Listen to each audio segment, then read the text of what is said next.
the beats were different. And that's where the blues and jazz music came from, out of the marijuana and the delta of the 1910-1915 period. So the First World War comes along, and there are factories all over North America producing war munitions, and they need lots of workers, because all the white young people that have been sent off to be killed can't work in the factory. So they bring the black people north. The black people bring their marijuana, they bring their musical forms with them, and they go to all corners of North America. That's how marijuana spread to everything. And the reason marijuana was made illegal, most shockingly, but not quite, you can understand, in the 1920s, black people and white people met together for the first time in the same building, in jazz clubs. White women were permitted to go to a jazz club and see black musicians. And you know what it's like with women. All you need is some guy with a bongo over there, and there'll be 20 women swaying around in 5 minutes, right? The women just intuitively and organically love music and love a beat. And when these handsome jazz musicians in their nice suits came into these northern cities, and I dare say into Canadian cities, and started playing jazz music, some of these white women fell in love with them. But the problem is, they smoked the joint, they had sex, they got pregnant, and oh my God, there would be nothing more sinful and shocking than a white woman pregnant with a black man's child in the 1920s and 30s. And so periodically in newspapers you'd see, you know, a woman was drugged, listening to voodoo music, raped, and then got pregnant. And that's why marijuana was made illegal, because they did not. American middle-class people were petrified at the thought of black people and white people commingling, having sex, smoking pot, playing music, getting along fine. And that's why marijuana was made illegal in Canada, to actually keep black people out of the country, to keep Mexican people out of the country, just like opium was made illegal to deport the Chinese people. Marijuana laws were founded in racism, they're founded in bad science. There's never been a single regard for the health of Canadians involved in making marijuana illegal. So I must ask once again, and you must ask every politician you ever run into, what is the moral basis for making people who smoke marijuana persecuted? Why does the nation persecute us, and what benefit is it to Canada? How does any Canadian benefit? I get a commitment from you. Are you going to do something about that? This, when the government tries to recriminalize it, because you bet they're coming back and they're going to pass a law that makes you pay fines, go to jail. You know, before I let me tell you that in their so-called decrim, they actually want to make it so that growers of pot who grow more than 50 plants are subject to a penalty up to 14 years in jail. Now let me just tell you, conspiracy to commit terrorism is a maximum of 10 years in jail.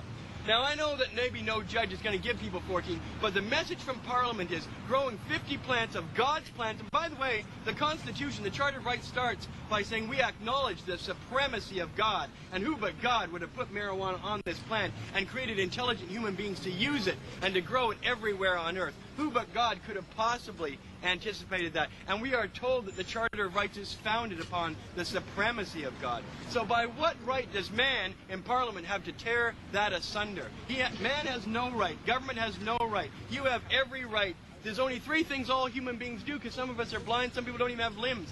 You sweat, you excrete, really, and that can be taken a number of ways, but you excrete, you breathe, and you put things in your mouth. And when we criminalize people for putting things in their mouth, like this, we are criminalizing hundreds of millions of people simultaneously around the world for doing something that all humans are here innately to do. To experiment with God's plants, God's herbs, God's gifts, and to find out if these things are good for you. So I just want to know, are you glad in Canada? Still, and you know what? I've been arrested 17 times, jailed 13 times for marijuana, and raided 5 times. The government has taken over $1 million of my assets, and I still think this is the greatest place on earth. To freedom! To marijuana!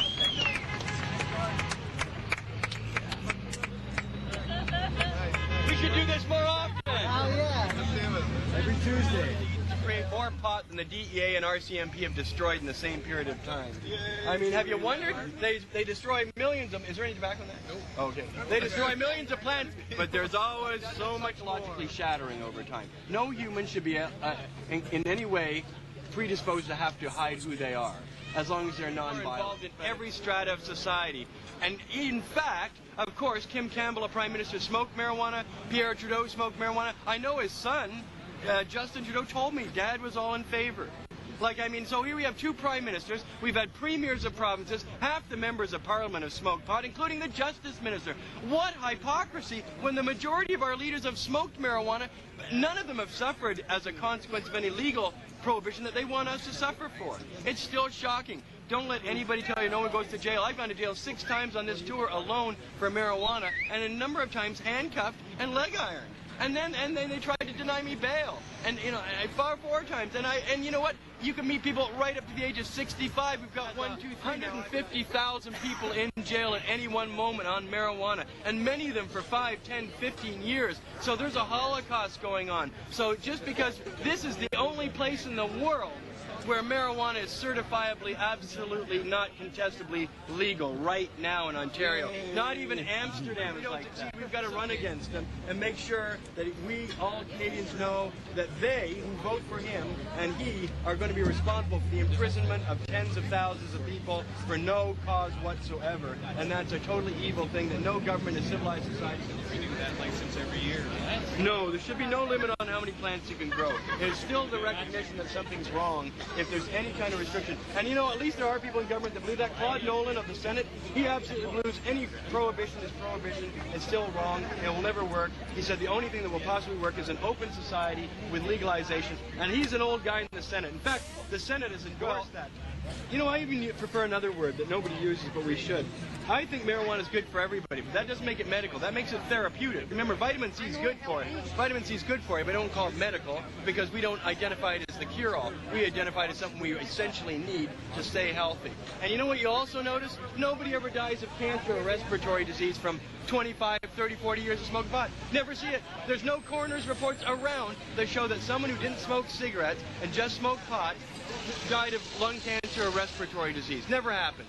And I've also looked, when I take a hit out of my bong, that's filthy water there. And I must have taken 10 or 20,000 hits of that bong, plus innumerable joints. And I'm thinking, well, there should be like 40, 50 pounds of carbon inside me. But there isn't. There isn't. So obviously the body's able even to break down and digest pot byproducts, because no one, I swear, if there was one guy who had cancer from smoking pot, and by the way, Bob Marley did have cancer, but in his toe, probably the only area he didn't put pot, okay, and if anybody had ever died of lung cancer, the government would have a post and say, this could be you. If there was just one, but there isn't. And you know what you also never find? You never find a single court record where any violent act was initiated by someone smoking pot by themselves. You had alcohol. Almost everything is plus alcohol, and it's going to be either a poisoning, a death, a gang killing, or, a hippie cafe afterwards. Think about it, we saved, the Canadians liberated most of Holland at the end of the Second World War, and it was one of the most deadly and costly battles Canadian soldiers were ever in. But I like to think we allowed them to survive so they could create Amsterdam, so ultimately be an influence to us. So that somehow in karma it comes full circle, that they're paying us back now by setting a good example for 30 years, that marijuana can be sold openly in thousands of places, and people can smoke it, and nothing bad happens. They have a lower crime rate, lower gun rate, lower death rate. Holland is a much safer place in the United States where they haven't had prohibition for 30 years. So, did you get a chance to smoke some of that joint I had there? No, I have my own. Oh, good. Okay, great. You know what? You'll be happy to know. I was in London long enough causing so much trouble that I know your parents grew up fearing what I would do to their children if I ever met up with them. Yeah, I know. So I have lived up to my promise. THC for me, right, stands for time has come. So anyway. You understand? Like, I'm living proof. I was on medication for 22 years for chronic pain. So the doctor told me it was screwing up my liver. Yeah. So I decided I remembered smoking marijuana and what it did for me, so I started smoking marijuana. I used nothing else, but time has come. The federal election, you guys, because I know the reason marijuana is still illegal is because old people vote. Old people don't smoke pot over 65. Young people smoke tons of pot. They get arrested. They suffer, but none of them vote. You guys typically don't vote. So you have to vote for the marijuana party. That's every day you're alive, right? Basically. What? You feel great every day you're alive. Yes, I do. Absolutely. Wonderful. And yet life is going by, and every day that goes by you can't get back. You Make sure to put anybody in jail, to put anyone in jail for even a day. Hey, I'm is a 83 horrific years crime old. against an individual. Make sure you go for the talk radio audience so I know they like to hear from you. What does it say? Anyway, that's what it says. What does it say? It's chronic in Spanish. Chronic in Spanish. Ay, caramba. All right.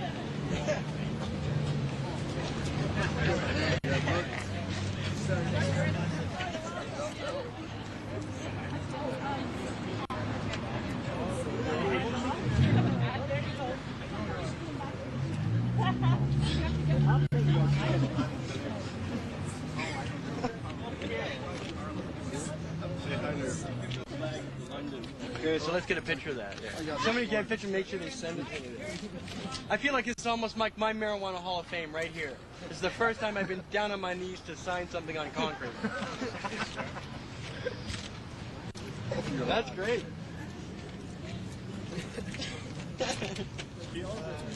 And you know what that says? It says homegrown. That's the translation, yeah. So it's like, and he's winking, so it's like telling you, you know, grow your own at home. That's what the flag's all about. Thanks a lot, man. So, A lot of stuff I got earlier, right? yeah. Oh, yeah. Happy with the turnout? Yeah, it's almost the most laid-back crowd, actually. Really? You know, very few people. Well, no, in Kingston they tend to linger around the police headquarters, but I've never seen so many young people feel so comfortable while sitting by the cop shop. You know? Marc's here. It wouldn't have happened, but it wouldn't have happened in my day. You know? And none of that. I guess I even feel pretty comfortable smoking a joint, so I know it's nice to be in Ontario. Give us a place to stand and a place to grow, and we will build Ontario. Hey, come on, let's bring back that song. I learned that when I was in kindergarten. Bobby right? Yeah, Bobby Gimme. Yeah, give us a place to. Oh, they don't know. That's like to stand and a place to grow, and we will build Ontario. Hey, come on, let's bring back that song. I learned that when I was in kindergarten. Bobby right? Gimme? Yeah, Bobby Gimme. Yeah, give us a place to. Oh, they don't know. That's Ontario. That's Ontario's official song. Ontario has a song. Yeah, give us a place to stand and a place to grow, and we will build. You remember it, Ontario. A place to stand, a place to grow, Ontario. That's your actual official provincial song. Anyway, it's all about growing. I don't know a single grower who's got a dime to his name. You know, they're all terrible with money. They never get as much. The disaster always strikes. You never read about that in the paper. Odds are you're going to get bugs or home invaded or the power goes. Like that blackout, that made everybody's indoor grow almost hermy. You watch. Right? Yeah, like, I mean, that's ruined their plants, right? Nobody's talked about that, too. That's a hidden damage of the blackout. It's the amount of pot that went hermaphrodite or even wilted and went into shock and died. Although you could have probably taken it outside. Well, who has the nerve to do that? If you get a felony conviction and as a marijuana grower, smoker, seller, you will never be able to vote again, and therefore never be able to vote against the people who ruined your life. Can you imagine you're born in a democratic environment and you do something like grow marijuana? Yes, a felony conviction, you lose your voting rights for life in the United States. And so almost anything in America is a felony conviction for marijuana now. And so when you get that, you risk losing your voting rights. So you cannot even participate in the democratic process to get back at the people who oppressed you. And that actually, to me, encourages more violent and desperate behavior. If you so